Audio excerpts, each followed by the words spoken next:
নমস্কার, শুভ সকাল। Happy days with রিয়ার একটা নতুন ব্লগে আপনাদের সকলকে স্বাগত। আজ রবিবার, আজ একদিনের ছুটিতে আমরা যাচ্ছি টাকি বেড়াতে, টাকি বনগাঁ। সকালে স্নান টান করে হালকা ব্রেকফাস্ট খেয়ে বেরিয়ে গেছি, এসেছি গ্যারেজে। এখান থেকে যাব মার ওখানে, মিঠাই আর পিকাই ওখান থেকে উঠবে, তারপরে রওনা দেবো আমরা। ডুগু উঠে গেছে গাড়ির মধ্যে, এখন প্রায় 11:30 মতন বাজে। এখন এখান থেকে গিয়ে ফার্স্টে পুষু আর পিকাইকে নেব, তারপরে আমরা রওনা দেবো। আমরা কল্যাণী রোডে উঠে গেছি, এখনও মিঠাইরা ওঠেনি।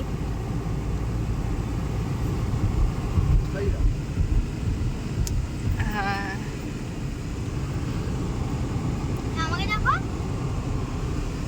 তুমি চুপ করে বসো।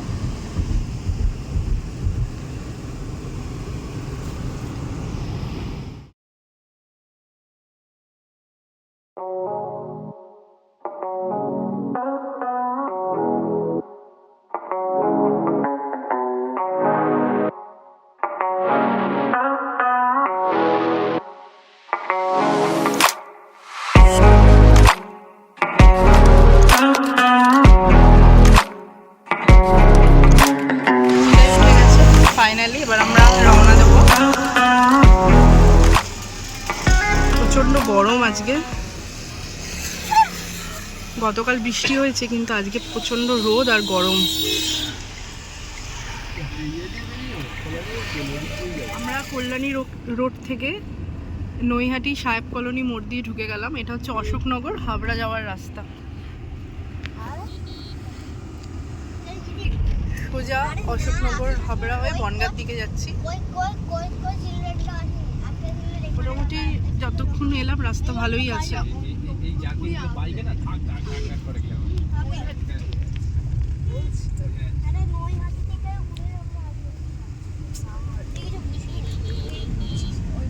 দুজনের বকর বকর শুরু হয়ে গেছে। রাস্তা সাহেব কলোনি মোড় থেকে ঢোকার পর রাস্তাটা আবাল সিদ্দিকি মোড় অব্দি খুব একটা ভালো নয়, প্রচুর গর্ত আছে। আমরা টাটা পাঞ্চে করে যাচ্ছি, সকার সিস্টেম খুবই ভালো বলে আমরা অতটা বুঝতে পারছি না রাস্তার গর্তগুলো। সুন্দর স্মুথলি গাড়িটা আমাদের পার করে দিচ্ছে, কিন্তু যারা এমনি অন্যান্য গাড়ি, সব গাড়ি তো সকার সিস্টেম ভালো নয়, বা যারা বাইকে করে যাচ্ছে তাদের খুবই অসুবিধা হবে আর কি এই রাস্তায়, কারণ প্রচুর গর্ত রাস্তার ওপর। যা রাস্তাটা ঠিক করে না, আশা করি পরবর্তীকালে রাস্তাটা আরও সুন্দর হবে, আরও স্মুথলি আমরা যেতে পারবো এই রাস্তা দিয়ে। অনেক দিন পর আবার সবাই মিলে বেরোলাম। আজকে রোববার, যেহেতু পিকাইরও ছুটি, ওই জন্য অসুবিধা নেই, ওদেরও স্কুল ছুটি। তোমার তো শনি রবি নেই। যাই হোক, অনেক দিন পর বেরোনো হলো। লাস্ট বোধহয় বেরিয়েছিলাম সেই ডিসেম্বরে একসাথে, তারপর আর 4 হুইলারে বেরোনো হয়নি। আজকে একটু বৃষ্টি বৃষ্টি হলে ভালোই হতো, অনেকটা রোদ, বেশ গরম লাগছে। আমরা এখন নৈহাটি হাবড়া রোড ধরে এগিয়ে যাচ্ছি। আমাদের আজকের গন্তব্য টাকি।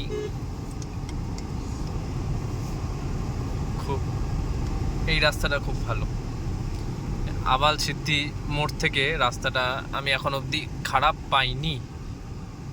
দেখা যাক আগে কি অবস্থা রাস্তার।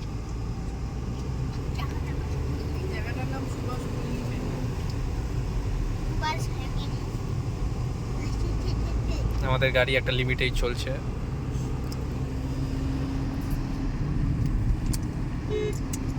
কারণ আমাদের গন্তব্যে পৌঁছাতে হবে, ফিরতেও হবে, সবই ঠিক আছে, কিন্তু আস্তে আস্তে, অত তাড়াহুড়ো করে চলাফেরা আমরা কেউই পছন্দ করি না রাস্তায়।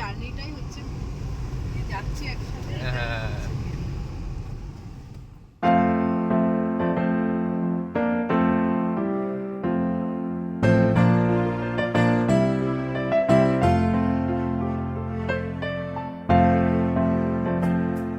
এতক্ষণ এসিটা অনই ছিল, কিন্তু সবারই মোটামুটি ঠান্ডা লেগে আছে, বিশেষ করে ডুগুর, তাই বাধ্য হয়ে অফ করে দিলাম। বাইরে হাওয়া দিচ্ছে, কিন্তু এটা গরম হাওয়া।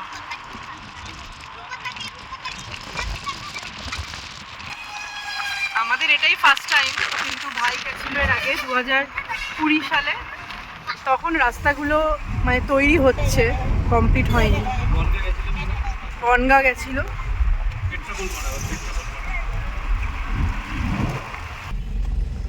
2020-তে আমি আমার এনফিল্ড নিয়ে এসেছিলাম, তখন রাস্তাটা কাজ চলছিল। আমি বনগাঁ পেট্রাপোল বর্ডারে গেছিলাম, খুব সুন্দর। তখন অবশ্য কোভিড মানে সবে সবে শুরু হয়েছে, রাস্তাঘাট আরও ফাঁকা ছিল। এখনও খুব একটা ভিড় নয়, কিন্তু রাস্তাঘাটে এখন এই আবাল সিদ্ধি মোড় থেকে রাস্তাটা খুবই ভালো, যা দেখছি খুব সুন্দর রাস্তা। আমরা প্রায় অশোকনগর চলে এসেছি।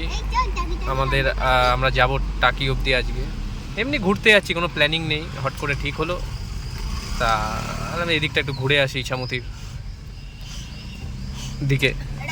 খুব সুন্দর টাকিটাও একটু দেখা হবে। আমরা টিভিতে দেখেছি, আজকে হট করে বেরিয়ে পড়লাম। এখন মসলন্দপুরের ওপর দিয়ে যাচ্ছি, এরপর বসিরহাট রোডে উঠবো। বসিরহাটের ওখান দিয়েই যাব। এটা কুমড়া কাশীপুর বাজার। কাশীপুর বাজার, এটা স্কুল রয়েছে, কাশীপুর স্কুল। এখনো প্রায় 1 ঘন্টা 12 মিনিটের রাস্তা দেখাচ্ছে। প্রায় এখন 1:30 মতন বাজে। দেখা যাক কখন পৌঁছাই। সবাই খিদে পেয়ে গেছে। খুব হালকাই ব্রেকফাস্ট করে বেরিয়েছি। অনেকটাই দেরি হয়ে গেছে বেরোতে। দেখি যেতে যেতে কোথাও থেমে একটু লাঞ্চ করে নেবো।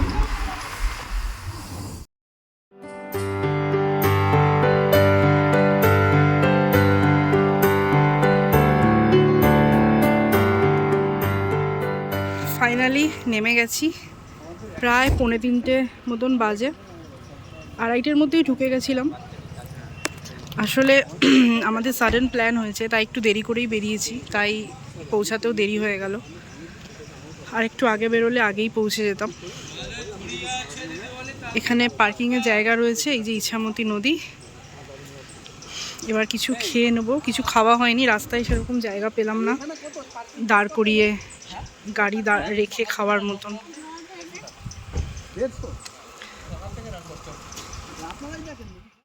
আমরা এখানে গাড়িটা পার্ক করে একটা টোটো ভাড়া করলাম লোকাল ঘোরার জন্য।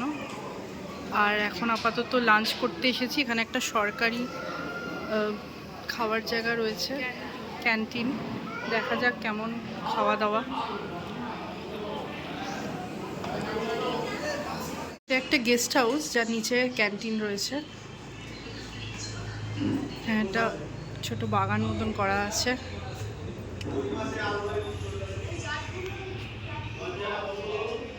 এই যে এইদিকে হচ্ছে ইছামতি নদীটা। ওই যে পোর্টটা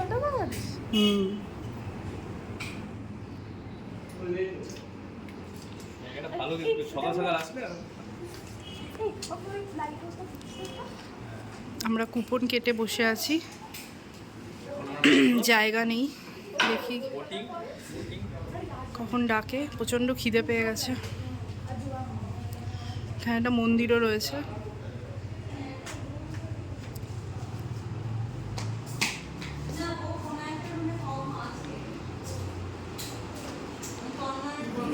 খাবার চলে এসেছে।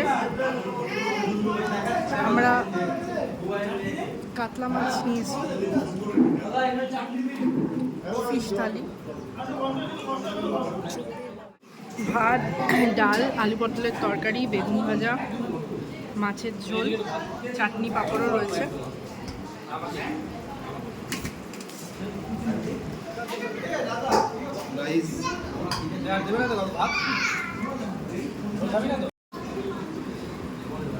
আমের চাটনি, পাঁপড় ভাজা। এই যে এটা কিন্তু গেস্ট হাউস, এর নিচেই খাওয়া দাওয়ার ব্যবস্থা রয়েছে এবং এখানে থাকার জায়গাও রয়েছে। এটা যত সম্ভব সরকারি গেস্ট হাউস। খাওয়া দাওয়া কিন্তু মোটামুটি ভালোই রান্না। ভাত, বেগুন ভাজা, আলু পটলের তরকারি, মাছের ঝোল, যে চিকেন খাবে চিকেন, মাছ অথবা চিকেন অথবা ভেজ, ডিম নেই।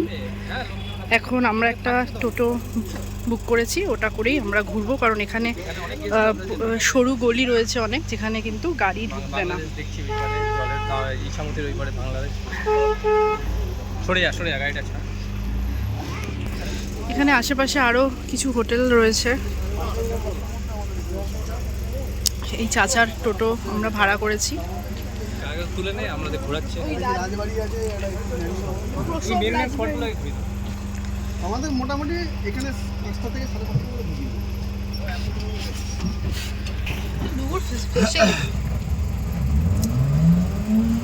এটা প্রথম গেস্ট লজ। সরকারি এটা নাকি? এটা হচ্ছে টাকির প্রথম গেস্ট হাউস। এখানে আশেপাশে অনেক গেস্ট হাউস রয়েছে। অনলাইনে না, এটা হচ্ছে সবচেয়ে কম রেট আছে 500 টাকা। যারা ভাবছেন এখানে এসে একদিন থাকবেন, তারা এখানে লজ গেস্ট হাউস বুক করে থাকতে পারেন এবং আশেপাশে ঘুরতে পারেন।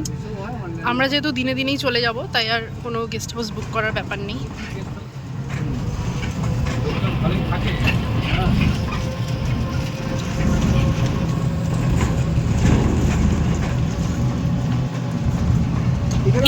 এখানে অনেক গেস্ট হাউস রয়েছে। এই যে আই লাভ টাকি লেখা, এর ঠিক অপোজিটই আমরা কিন্তু গিয়েছিলাম ভাত খেতে।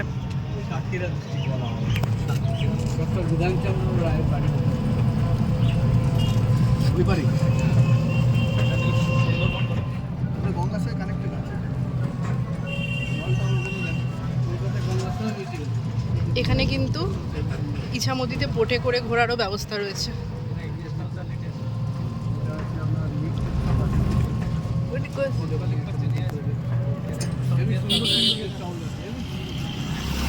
অনেক সুন্দর সুন্দর গেস্ট হাউস রয়েছে।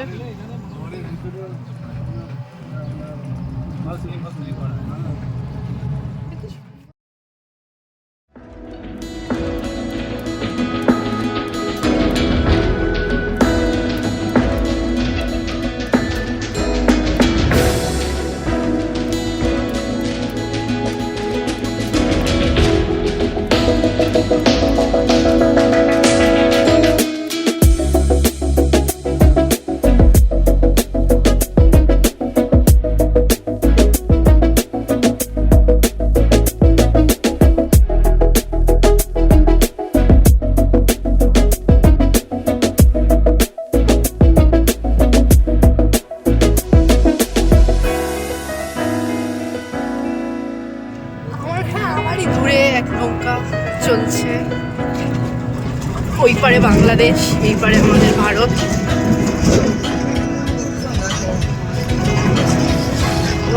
রাস্তার অবস্থা খারাপ, কিন্তু মজা আসছে। ওটা হ্যাঁ, ওটা ইন্ডিয়ার নৌকো।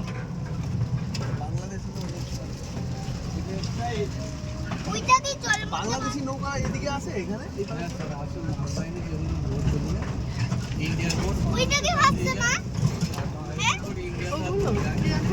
জিনিসপত্র আসছে, চলে আসে এই সাইডে। রানিং এ বেরিয়ে যায়।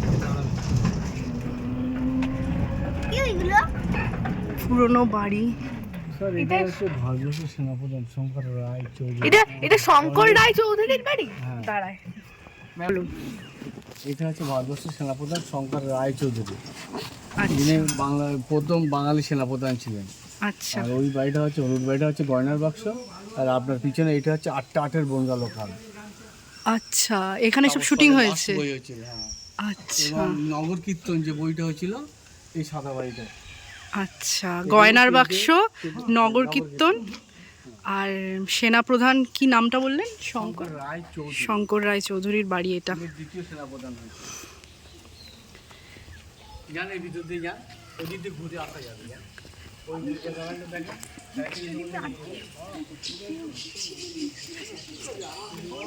এই যে এটা আমি দেখেছি, কেন কথাও তো বলতাম না। Very excited. এই যেখানে দুর্গা পুজো হয়, আমি তোমাকে হিস্ট্রি পড়ে দেবো, তুমি আমাকে 2 টাইম বানাতে পারো।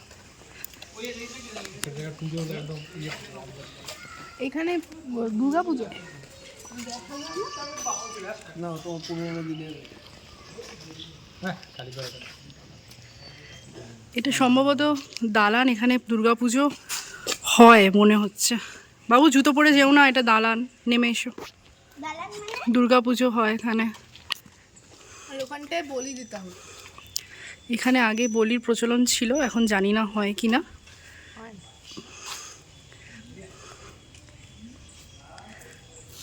এখানে কিন্তু মানুষজন থাকে নিচের ঘরে।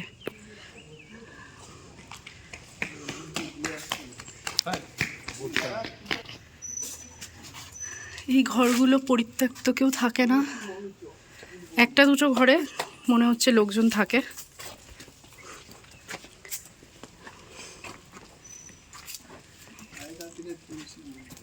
বেশ বড় তুলসী মঞ্চটা, আগেকার দিনে দেখেই বোঝা যাচ্ছে।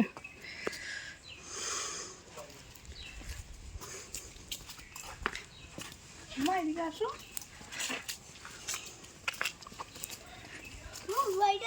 হ্যাঁ, অনেক পুরনো দিনের বাড়ি, দেখেই বোঝা যাচ্ছে। ও মা দেখো এখানে কলা কেটে রাখা আছে। কেউ রেখেছে।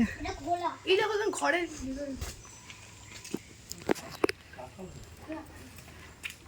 উফ, এই পুরনো দিনের বাড়ি দেখলেই আমার মনটা যেন আটকে যায়। সম্ভবত দরজা ভেতর দিয়ে বন্ধ, হয়তো কেউ আছে।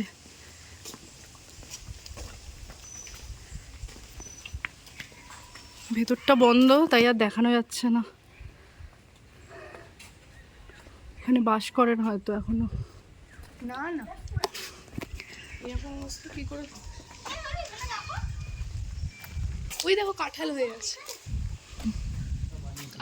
এটা একটা নলকূপ, যেটা ইংরেজরা বানিয়েছিলেন। ওনার স্ত্রীর নাম হচ্ছে শ্রীমতী সোনালতা বসু এবং স্বামীর নাম হচ্ছে উপেন্দ্রনাথ বসু। এই যেসব লোক উপেন্দ্রনাথ বসু, এটা অনেক বড় এরিয়া, পিকনিক স্পট হয়ে গেছে। হ্যাঁ, এখন পিকনিক স্পট হয়ে পিকনিকের জন্য ভাড়া দেয়। নলকূপ পিকনিক স্পট। যতটা থাকে।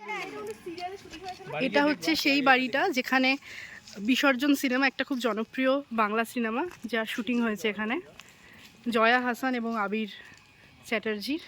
যেটা দেখানো হয়েছিল বাংলাদেশের বাড়ি, সেটা আসলে এখানেই, এই বাড়িতেই শুটিংটা হয়েছে।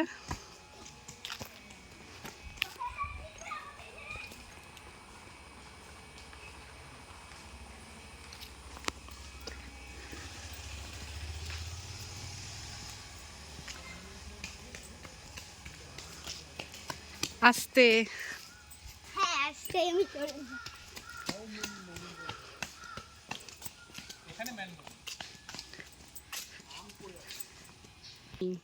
বললাম না আমি, এবার বললাম তো, বললাম না মা। হ্যাঁ,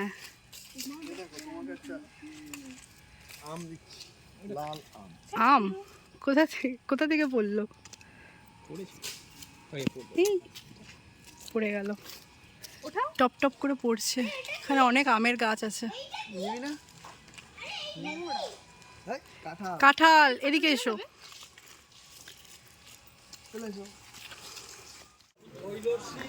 এটা হচ্ছে এক জায়গায় এলাম, এখানে ম্যানগ্রোভ অরণ্য রয়েছে, পুরোটা দেখা যাবে না। এখানে চেকিং পয়েন্ট রয়েছে, এই যে এখানে আই কার্ড নিয়ে চেক করে ঢোকাচ্ছে। এখান থেকে আবার মনে হয় ভ্যান বা টোটো করে যেতে হবে, ওই টোটোটা অত অবধি যাবে। কি করে বুঝতে আমি বসছি। প্রথমবার হ্যাঁ আমি কোনো ভ্যানে চড়িনি। ভ্যানে করে যাচ্ছি এখন। ওখানে একটা সিরিয়াল নাম্বার নিয়ে নিল আর আই কার্ডটা জমা রেখে দিল, ফেরার সময় ওনারা রিটার্ন করে দেবেন। ভ্যান নিল পার হেড 10 টাকা করে। যেহেতু আমরা 5 জন আছি, আর একজন হলে কিন্তু 20 টাকা। এখানে টুকটাক চা কফির দোকান রয়েছে, চলে এলাম আমরা। সবাই নামছে। আচ্ছা, এই জায়গাটাকে কিন্তু মিনি সুন্দরবনও বলা হয়, আর এখান থেকে সুন্দরবনের দূরত্ব কিন্তু একদমই কম। গোলপাতা ফরেস্ট। এখানে আবার ঢুকতে গেলে টিকিট 10 টাকা। 10 টাকা করে।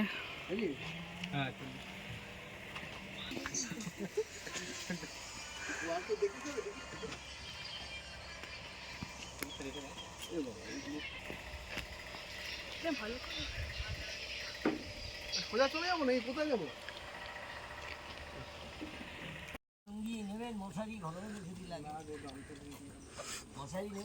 এখানে একটা ব্রিজ রয়েছে, ব্রিজ দিয়ে যেতে হবে। খুব একটা ঘন নয়, ফাঁকা ফাঁকাই জঙ্গল। এইদিকে কিন্তু ট্যুরিস্ট যাওয়ার সত্যি খুব সুন্দর লাগছে। এগুলো দেখো, এত গাছের তো নাম জানি না, বিভিন্ন ধরনের গাছ রয়েছে। প্লাম ট্রি মনে হচ্ছে অনেক বড়। না না, হ্যাঁ অনেক খেজুর গাছ রয়েছে ওই দিকটা। তো প্লাম ট্রি গুলো। এখানে একটা ছাউনি মতন রয়েছে।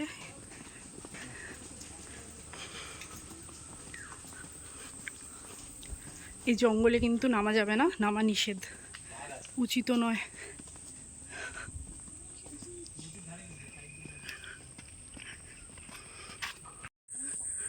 ব্রিজটা অনেকটাই লম্বা মোটামুটি। কিছু কিছু গাছের নাম লেখা রয়েছে, গরান গাছ, টুকটাক নাম দেখতে পাচ্ছি লেখা রয়েছে।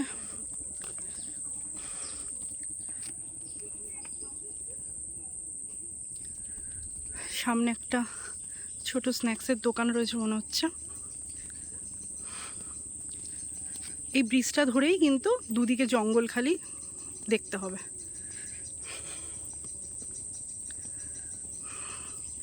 এই যেখানে একটা হেতাল গাছ লেখা রয়েছে, সব গাছের নাম নেই লেখা।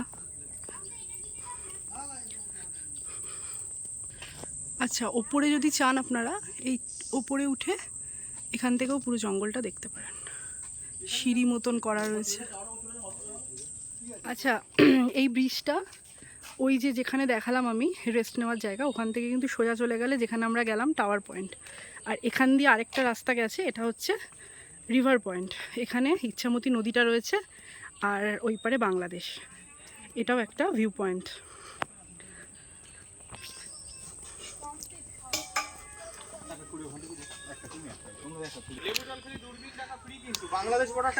এইটা পুরো বাংলাদেশ, এই পাটটা।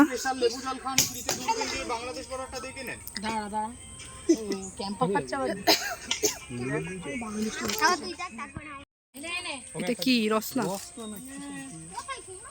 রসনা এই তুই সব মেশানো। তুই খাবি? ম্যাডাম প্লিজ প্লাস্টিক দাও। আরেকটা দিয়ে দাও। এখানেই দাদার 10 টাকা রসনার সাথে দূরবীন দিয়ে, দূরবীন দেখা কিন্তু ফ্রি। সাথে আপনাদের গ্রুপ ফটো তুলে দেবো। এই please ma'am, thank you very much. Thank you. হ্যাঁ ঠিক বলেছিস। ওই ওই যে দেখতে পাচ্ছিস ওটা বাংলাদেশ, দেখতে পাচ্ছি ওদের ফ্ল্যাগ নিয়ে যাচ্ছে বোধ হয়, মনে হচ্ছে বাংলাদেশের ফ্ল্যাগ নিয়ে যাচ্ছে,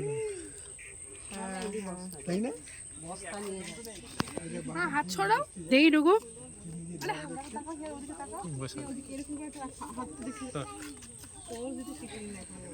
যারা টাওয়ার সাইডে যাননি তারা ঘুরে আসবেন, কিন্তু 25 মিনিট পরে।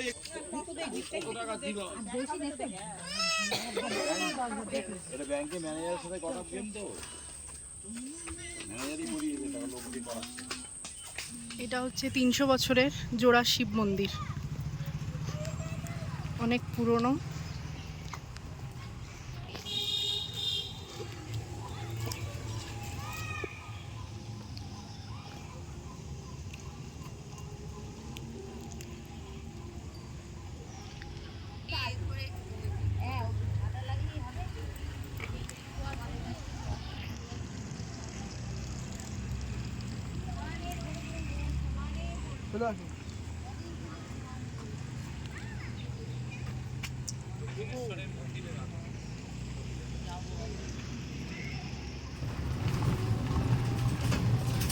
মন্দিরটা তো এমনি রিকনস্ট্রাকশন করা হয়েছে পরবর্তীতে।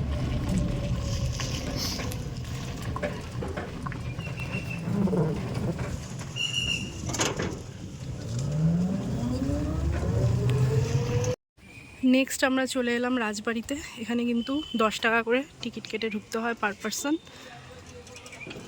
অনেক পুরনো রাজবাড়ি, 400 বছরের পুরনো। সুন্দর বাইকটা।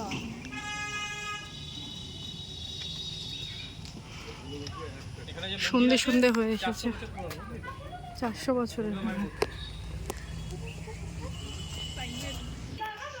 এটা কিন্তু মা দুর্গার মন্দির। এখানে কিন্তু পুজো হতো, সব অস্ত্র শস্ত্র রয়েছে। এখানে দুর্গা পুজো হয় এখনো।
এদিক দিয়ে রয়েছে মা দুর্গার মূর্তিটি।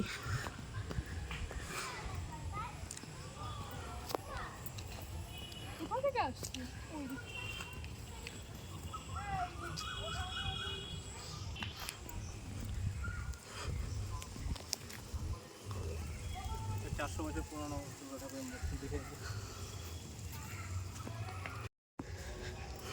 এটাই হচ্ছে 400 বছর পুরনো মায়ের মূর্তি।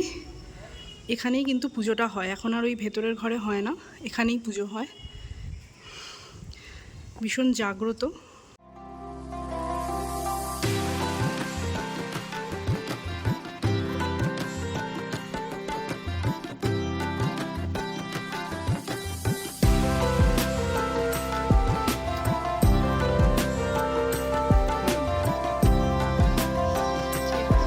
তারপর আমরা চলে এলাম মা কুলেশ্বরী কালী মন্দিরে। এই মন্দিরটিও কিন্তু অনেক পুরনো প্রাচীন মন্দির মায়ের।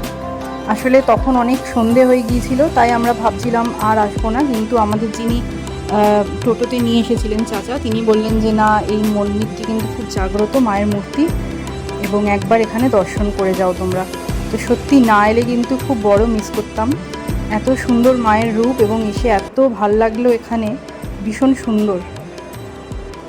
এখানে না এলে কিন্তু আমাদের এই টাকি ভ্রমণ একদম অসম্পূর্ণ থেকে যেত।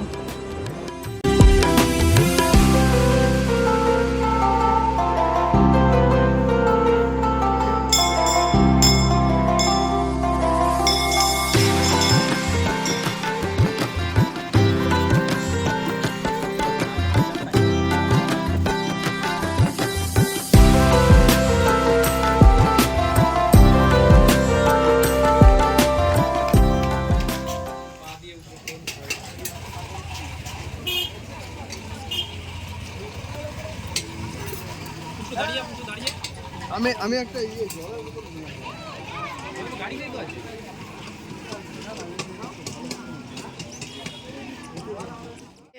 মোটামুটি ঘোরা কমপ্লিট। এখানে টোটাল 15টা পয়েন্ট ঘোরা এখানে টোটো করে। তো যেহেতু আমরা অনেক লেটেই বেরিয়েছি, প্রায় 3:30-র সময়, তো সেই জন্য আমরা সব ঘুরলাম না। এখন 6:30 অলরেডি বেজে গেছে। আমরা 5-6টা পয়েন্টই ঘুরেছি। তো এখানে টোটো করে ঘোরাতে ওনারা মোটামুটি 1000 টাকা করে চার্জ করেন। এই যে আমরা এই চাচার সাথেই ঘুরতে গেছিলাম। চাচা, আপনার নামটা বলুন। আমিন। আমিন। আচ্ছা, এখানে টোটাল কটা পয়েন্ট আছে? মানে এমনি আমরা তো কম ঘুরলাম। 14টা স্পট আছে। 14টা স্পট। আর আপনারা কত টাকা করে মানে নিয়ে? প্যাকেজ 1000 টাকা প্যাকেজ। 14টা স্পট, 4 ঘন্টা সময় লাগে। 1000 টাকা স্পটে আমরা প্যাকেজ। তার মধ্যে ব্রেকফাস্টের জায়গা, ওয়াশরুমের জায়গা, লাঞ্চের জায়গা, বোটিংয়ের জায়গা, সব জায়গা হোল্ড করি। তার জন্য কোনো এক্সট্রা পয়সা আমরা নিই না। আচ্ছা আর যদি পুরো প্যাকেজটা ঘোরানো হয় তার জন্য আমরা 3 নদীর মোহনা, যেটা বোটিং 1000 টাকা ভাড়া নেওয়া হয়, পুরোটা ঘুরলে আমরা ওর মধ্যে ওই প্যাকেজটা করে নিই, যেটা আলাদা 300 টাকা ভাড়া লাগে। আচ্ছা 3 নদীর মোহনা আমরা পায়ে হেঁটে দেখিয়ে দিই, আচ্ছা যেটা নৌকা 1000 টাকা ভাড়া লাগে। আমরা এবার এখান থেকে বেরিয়ে যাব। এখানে আমাদের যে গাড়িটা রাখা ছিল এটা কিন্তু পার্কিং চার্জও নেওয়া হয় 150 টাকা করে। 4 হুইলার হলে মানে 4 সিটার গাড়ি হলে 150 টাকা, আর 7 সিটার হলে আর একটু বেশি 300 টাকা। সামনে লেখা রয়েছে।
আমাদের কাঁচরাপাড়া থেকে টাকি অবধি যেতে সময় লেগেছে প্রায় 2.5 ঘন্টা মতন, এবং আসতেও তাই। তার মধ্যে একটু জ্যাম ছিল, তো সব মিলিয়ে 2.5 ঘন্টা মতন লেগেছে। আপনারা যদি বাই রোড না গিয়ে ট্রেনে করে আসতে চান তাহলে ট্রেনে করেও আসতে পারেন টাকি রোড বা হাসনাবাদ স্টেশনে। একদিনে টাকি ভ্রমণ যদি আপনাদের ভালো লাগে অবশ্যই চ্যানেলটিকে সাবস্ক্রাইব করবেন এবং ভিডিওটিকে লাইক করবেন। Thank you for watching.